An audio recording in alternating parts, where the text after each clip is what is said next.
मराठा सेवा संघाच्या वतीने रविवारी नवनिर्वाचित नगरसेवकांचा सत्कार सोहळा मोठ्या उत्साहात पार पडला।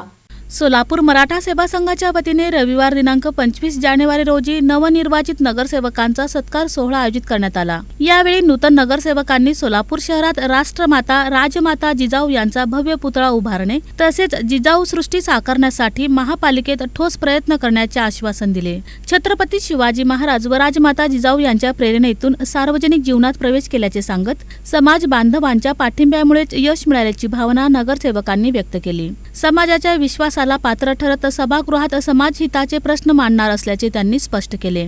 मराठा सेवा संघाच्या कार्यालयात झालेल्या कार्यक्रमात प्रारंभी जिजाऊ वंदना घेण्यात आली। यानंतर नूतन नगरसेवक जयकुमार माने, अमोल शिंदे, अनंत जाधव, गणेश वानकर, विनोद भोसले, प्रियदर्शन साठे, श्रद्धा पवार, मृण्मयी गवळी, ज्ञानेश्वरी देवकर, वैशाली भोपळे, कल्पना कदम, मनोरमा सपाटे, पूनम काशीद यांचा जिजाऊ यांची प्रतिमा व बुद्धभूषणम ग्रंथ देऊन गौरव करण्यात आला। अमोल शिंदे, गणेश वानकर, विनोद भोसले, अनंत जाधव, जयकुमार माने व कल्पना कदम यांनी मनोगत व्यक्त केले। कार्यक्रमाच्या अध्यक्षस्थानी पुणे विभागीय अध्यक्ष प्रशांत पाटील होते। यावेळी दत्ता मुळे, उज्ज्वला साळुंखे, सदाशिव पवार, आर.पी. पाटील, प्रकाश ननवरे, हनुमंत पवार, नवनाथ चव्हाण, सोमनाथ राऊत, लक्ष्मण महाडिक, दिनकर देशमुख, सचिन चव्हाण, गोवर्धन गुंड, प्रकाश डोंगरे, नितीन जाधव, हनुमंत चव्हाण, नितीन मोहिते, नवनाथ कदम, राम माने, परशुराम पवार, स्वाती पवार, लता ढेरे, अभिंजली जाधव, प्रीती कदम आदी उपस्थित होते।